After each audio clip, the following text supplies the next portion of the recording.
Cleanup has reached a critical milestone in the development of their ocean cleaning technology, and recently announced that the nonprofit had reached proof of technology with the Ocean Cleanup System 2 during a recent press event held in Victoria, Canada.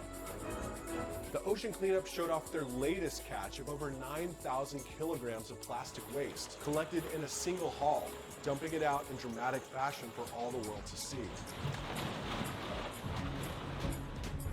CEO Boyan Slat took to the stage in Victoria Harbour, joined by members of the Ocean Cleanup team, to announce that the cleanup would begin the very next day, as they begin to deploy teams and ocean cleanup systems to the Great Pacific Garbage Patch, which is located hundreds of miles offshore in the middle of the Pacific Ocean. Yeah, this is a day we've all been looking forward to for all these years. That I've personally been looking forward to for the past 10 years. We've completed the testing, working system, proven technology, and then we're now going out tomorrow to actually go and harvest trash. System 2, called Jenny, named after the famous character in the film Forrest Gump, differs from its predecessor System 1, aka Wilson, also named after a character from a different Tom Hanks movie, in that it's being towed at a very slow speed, about 1.5 knots, by two large vessels through the ocean, catching floating ocean plastic along the way.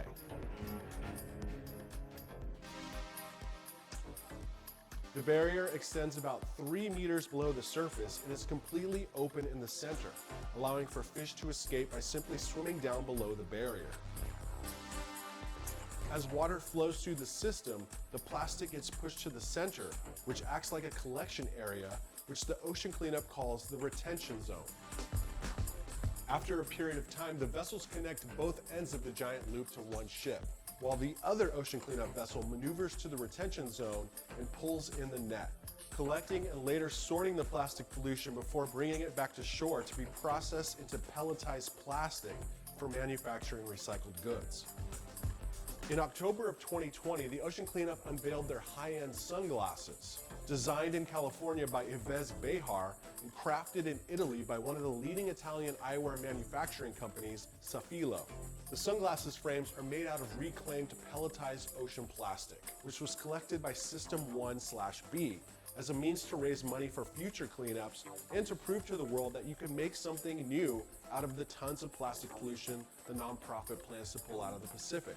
So this whole idea of making this cleanup circular and turning the catch into something usable and using that to actually continue the funding of the continued cleanup. That has really been the vision since the very first day as we were developing the cleanup technology. We have also been having a team here working really around the clock to work on ways to turn this material into actually something great, something that people want to have and that is actually able to then fund the cleanup. Each pair of sunglasses has a QR code, which you can scan to see exactly where in the ocean your sunglasses came from, along with videos and ocean cleanup data. Boyan Slat made clear in a series of recent tweets that the Ocean Cleanup has no plans to get into the manufacturing of products business with plastic collected from System 2, and that the sunglasses were simply meant to be a proof of concept, showing that companies can, and I quote, turn our trash into something truly valuable, end quote. Talk about closing the loop. They are literally closing the loop.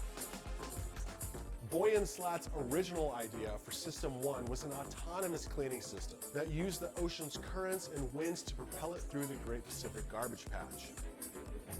An autonomous system would save money on staffing a crew, fuel costs, and be able to work day and night 24/7. This concept proved to be ineffective during early testing. System 1 was successful in catching plastic, but the plastic would easily escape because the smaller floating plastic pieces would sometimes travel faster than System 1 and would simply float away from the structure. But Boyan's plans for an autonomous cleaning system are not dead yet. System 2 is now crewed with multiple ships and crew members who all have a specific role in collecting, sorting, and recycling the plastic waste. Boyan Slat has big plans for the Pacific Garbage Patch and has said that he has plans to deploy multiple units to the patch simultaneously while beginning development of System 3 as soon as possible. Ultimately, if we just collect this amount of plastic 3,000 times, the garbage patch will be gone, and will just exist in the history books. And we can do this if we just make the system a bit bigger, and we have 10 of them out there. We can clean up the Great Pacific Garbage Patch. System 3 will be 3 times larger than System 2, spanning 2.5 kilometers or 1.5 miles across, increasing its ability to collect more plastic. The Ocean Cleanup has also promised to continue their environmental monitoring and data collection programs, with the sensors and wildlife monitoring devices mounted to the cleanup systems. And they have pledged to go carbon neutral by offsetting their fuel consumption, and are experimenting with low carbon emission fuels for the fleet of support vessels. With the success of System 2, System 3 will become the blueprint for producing a fleet of ocean cleaning systems in the future. Currently, the goal is to deploy 10 ocean cleanup systems every 5 years, in hopes of greatly reducing the amount of plastic floating in the Great Pacific Garbage Patch, which is, let's not forget, the size of Texas, which is a massive state. I should know, I was born in Houston, Texas. I've driven across Texas a few times by car, and it is a massive area to cover. The ocean cleanup systems are not the only tools in the tool shed for the ocean cleanup team. The Ocean Cleanup has been hard at work deploying updated river interceptors all over the world in an attempt to stop the flow of plastic pollution in the mouths of rivers. So, where is all this plastic coming from? Well, the answer, it turns out, is rivers. Rivers are like the arteries that carry the trash from land to sea. When it rains, plastic washes from streets to creek to river to ocean. Boy & Slat acknowledges that stopping plastic pollution at the source is paramount in curbing the amount of plastic pollution that enters the oceans every year. It will take education and major changes in single-use plastic products and packaging, and a major shift in our behavior and recycling practices to completely rid the world of this plastic pollution crisis. It's really hard to imagine that all that stuff just used to float out there, middle of the ocean, 2,000 kilometers offshore. It still would have floated out there 10 years from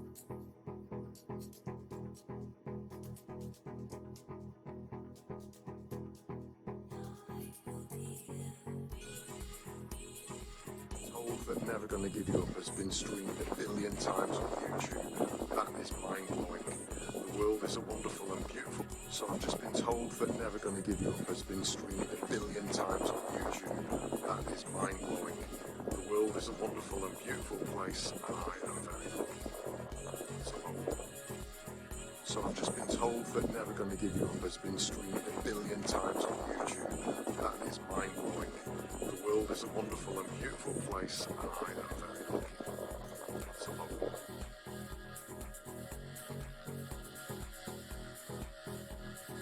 Hi, family. This is the...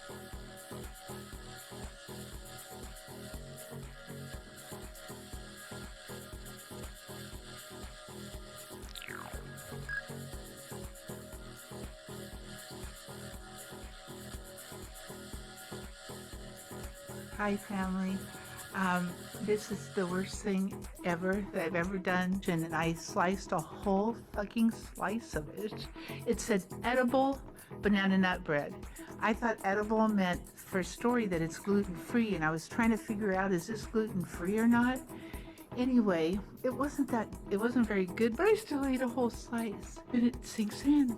Edible meant pot. I ate pot banana nut bread, so strong.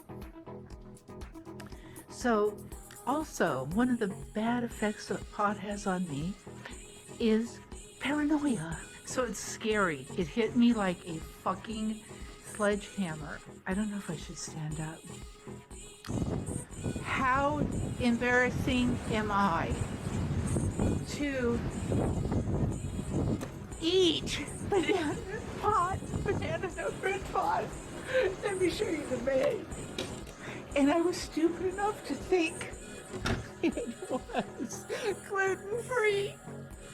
Edible banana nut spice. Maybe I only ate a half. Look there's the slice. Oh, I ate a half of a slice, thank God. Maybe. I hope I didn't eat a slice and a half. It's the weirdest feeling. It feels like LSD or something like that. No, I don't know what that feels like. Maybe.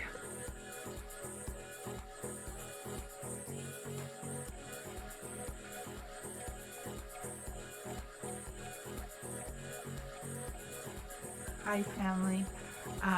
This is the worst thing ever that I've ever done, and I sliced a whole fucking slice of it. It said edible banana nut bread. I thought edible meant for a story that it's gluten-free, and I was trying to figure out, is this gluten-free or not? Anyway, it wasn't very good, but I still ate a whole slice. And it sinks in. Edible meant pot. I ate pot banana nut bread, so strong. So, also, one of the bad effects that pot has on me is paranoia. So it's scary. It hit me like a fucking sledgehammer. I don't know if I should stand up. How embarrassing am I to eat banana nut bread pot? Let me show you the bag. And I was stupid enough to think it was gluten-free, edible banana nut spice. Maybe I only ate a half. Look at, there's the slice. Oh, I ate a half of a slice.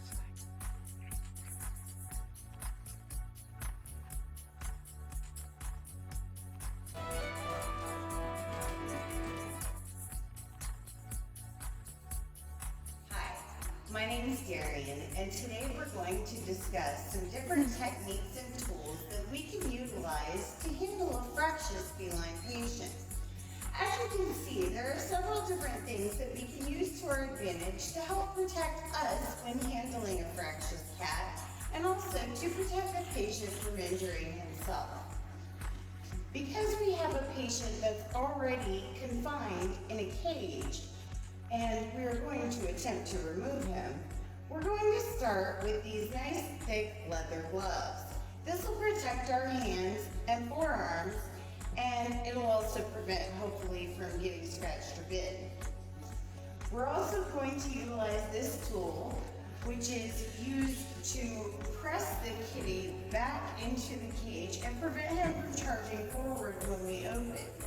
So let's move over and see our patient. As you can see, this patient is very upset. We'll just attempt to open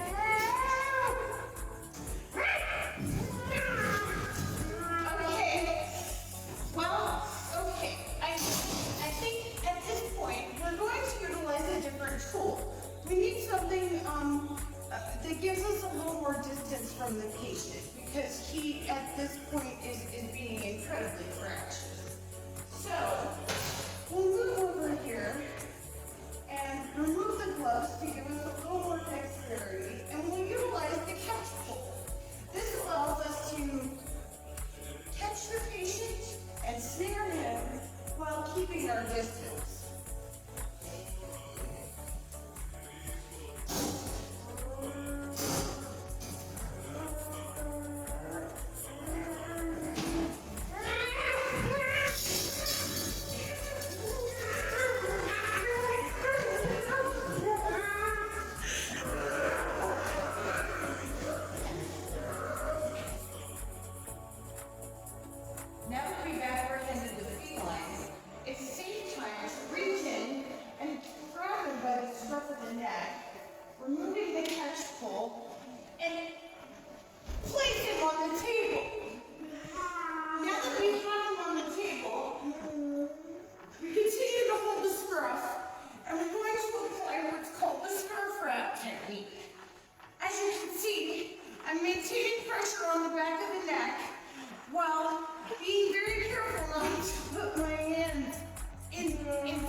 and get bitten. With this technique, we can safely protect ourselves while we give the cat the animal.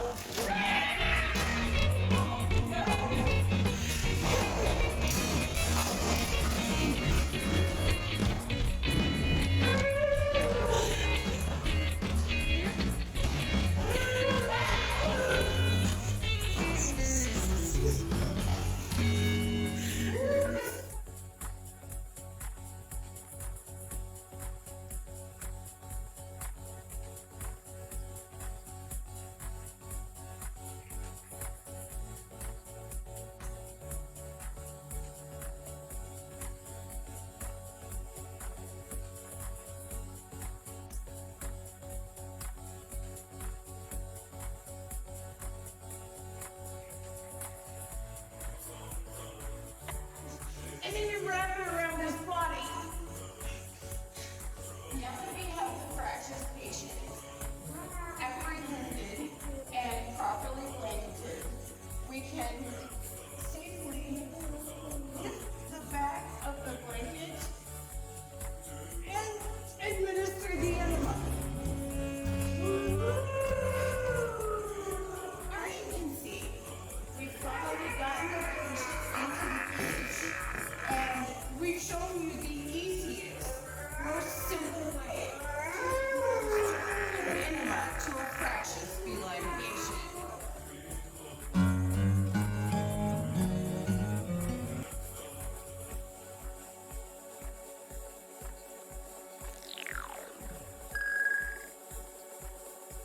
If you've ever been on the internet, I mean, you're here right now, you probably wound up in the comments section of at least one article about a mass shooting, some other kind of killing spree, and seen dozens of assholes make comments like, Dude, if I was there, I would have totally stopped that guy.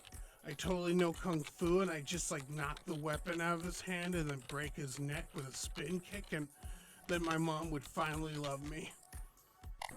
My name is Joe Lazito, and one day in 2011, my morning commute was interrupted by the tail end of a 28-hour-long stabbing spree. The reason that spree ended is because I stopped it, and I learned the stabber, Maxim Gelman, was already famous across the city. I didn't know any of that though, because I'd gotten up too early to catch the paper. So when an obviously high person staggered crazily into the train, I just kind of figured morning in New York, you know? That creepy guy, who I'd later learn was Gelman, started banging on the door of the engineer's compartment. Let me in. I was sitting right by the door. The only thing separating the engineer and myself was a wall.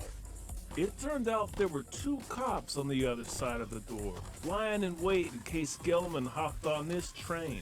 I found out later they'd recognized him, but they didn't charge out to stop him. Instead, they asked him a polite question. Who are you? I'm the police. You're not the police. You'd expect two armed cops to, I don't know, maybe do something about a wanted fugitive spree killer that they were on the train specifically to arrest, but they stayed put. So Gelman walked up to me, whipped out an 8-inch knife and told me, You're going to die. Then he stabbed me. I was in the sort of situation every man thinks about at least twice a day. Suddenly thrust into a life or death situation that required me to become a badass. Unfortunately, I had no badass training, but I have watched a lot of MMA, and when he brought back his arm to stab me again, I decided to dive in for a single leg takedown. It should have looked like this. But in reality, I shot in too high and wound up tackling him by the waist, rather than getting him in the leg. So he stabbed me repeatedly in the skull. The good news for you armchair badasses is that you can have no idea what you're doing but still succeed on dumb luck and balls. I outweighed Gelman by a lot, so he went down despite the power of a knife on his side. So we're both on the ground, I'm on top, and he's still got his stabbing machine in hand. I tried to grab his right hand, which held the knife, with my left, but I missed, and he sliced me good in the thumb. I tried to catch him a second time and failed, so he slashed me again in my left tricep. My third grab was a charm, though. I caught his hand and slammed it into the ground. He dropped the knife. Once I had him pinned and was, dying of blood loss, the cops decided it was safe enough to arrest Gelman. Next thing I remember is the cop tapping me on the shoulder. "You can get up now, we got him." I thought that was being charitable, but at the time I didn't exactly feel argumentative. There was no pain yet, just this warm feeling from the blood gushing out of me. It was like standing in the shower with warm water spraying the top of your head and flowing down the back of your neck. And again, when you'd expect the police to jump to my aid, they didn't. None of them even touched me. The only guy to render aid was another passenger, Alfred Douglas, aka Napkin Man, because he staunched my bleeding injuries with napkins. I think Napkin Man probably saved my life, but at this point I'd been stabbed roughly all the times a person can be stabbed while remaining conscious. And so I passed out. When I eventually came to in the hospital, it was kind of frustrating to realize that none of the early coverage mentioned me or Napkin Man. The police gave all the credit to the two officers who'd been in the subway train with me, only neither of them actually even left the booth until I disarmed Gelman. During the grand jury hearing, one of the cops testified, "I started to come out, I opened the door, but I thought Gelman had a gun, so I closed the door and stayed inside." I can see how in a stressful situation you might mistake a knife for a gun, but also that kind of makes it more infuriating. If you, Mr. Cop Abe Policington, thinks this insane, drug-addled murderer has a gun, and he's sitting on a train bound for Times Square, don't you want to stop him at all costs? So yeah, I decided to sue the NYPD. The first case I brought got dropped, so I acted as my own lawyer for the second case and finally made it to a judge. The judge said, "Mr. Lozito's version of the story sounds highly credible, and his version of events rings true." but I still lost the case. Here's how that was justified in its original legalese.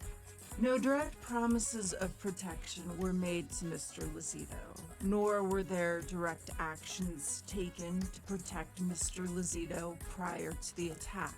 Therefore, a special duty did not exist. It turns out there was a major piece of legal precedent in my way. In 2005, the Supreme Court ruled on Castle Rock v. Gonzalez. In that case, a woman sued the Castle Rock PD after they failed to respond when she complained that her estranged husband had violated a protective order and abducted their kids. He eventually murdered them. The Supreme Court ruled in the police department's favor. It turns out it's literally not their job to protect people. So to the internet badasses who are about to comment on this video and claim they totally nailed the takedown, you should make a note of a few things. First, my insurance had me in and out of the hospital in 2 days. And the hospital didn't give me any AIDS or hepatitis tests after I'd been stabbed with a knife that had stabbed other people. Apparently that's not medically necessary. Second, if you ever get the chance to confront a dangerous armed madman, don't trust in the police having your back. Don't expect to get the credit, and hope like hell there's another napkin man waiting in the wings to help you.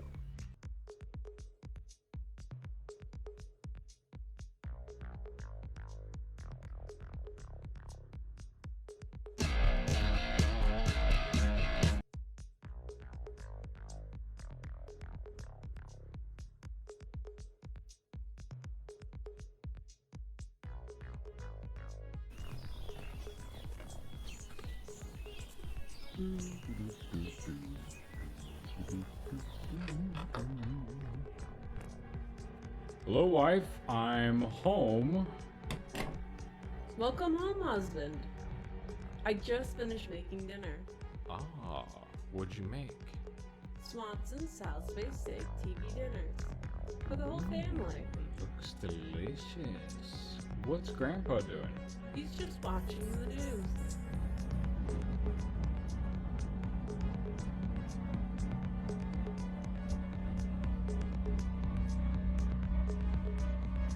Good evening and welcome to Tucker Carlson Tonight. We've got news for you this evening. Joe Biden, the president, has announced another piece of his highly promoted equity agenda.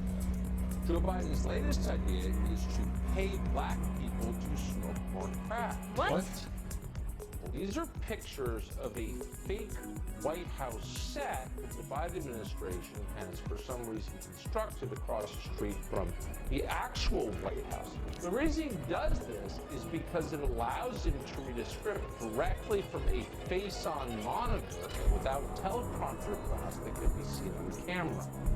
Now, we can't verify that that's true, but it certainly sounds right. It does sound right. The DOJ can tell you precisely how many Qurans were burned last year, but they don't keep track of Christmas trees. Why is that? Well, because they could care less. That's why our leaders consistently ignore the persecution of Christians around the world. When U.S. policy contributes to that persecution, and it does, they say nothing about it. Everyone who actually lives in this country knows exactly what's going on with around. Our streets are dangerous, much more dangerous than they've been in a long time, decades. There are a lot of reasons for that, but one reason is our cities are overrun with mentally unstable vagrants who are living on the sidewalk. Now, for a long time, we've called these people homeless. But let's stop doing that. The homeless is a political term which is intentionally devised to mislead you. A lot of them could be staying indoors.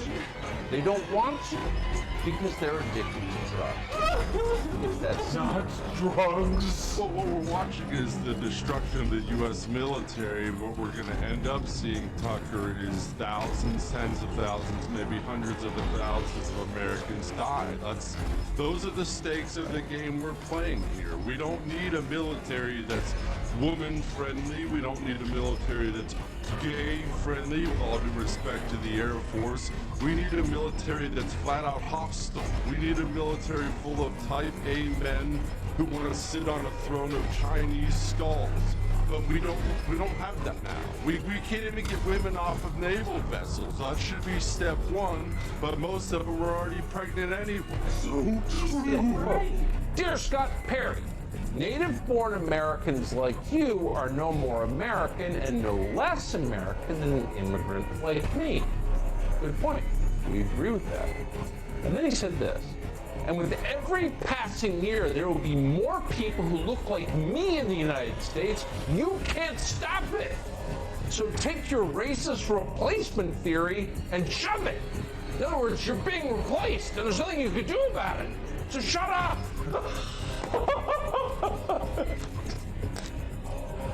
Luckily, with people like Ted Lieu in charge, you're not going to get a lot done.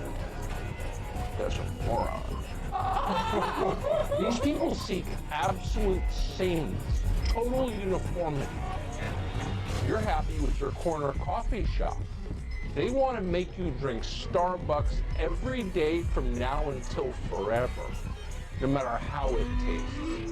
That's the future they promise. The next time you see something in a massive sidewalk, not as politely but firmly,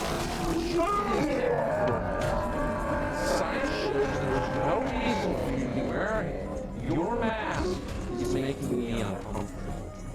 Of course, masks work. Everyone knows that. Dozens of research papers have proved it. It's our job to brush them back and restore the society we were born in. In other words, diversity isn't our strength. Unity is our strength. Bet you didn't think M&Ms were pushing intolerance, but they were. They've changed. You're seeing the changes right now on your screen. The green M&M, you will notice, is no longer wearing sexy boots. Now she's wearing sensible sneakers. M&Ms will not be satisfied until every last cartoon character is deeply unappealing and totally androgynous. Until the moment you wouldn't want to have a drink with any one of them. That's the goal. When you're totally turned off, we've achieved equity. Stage one.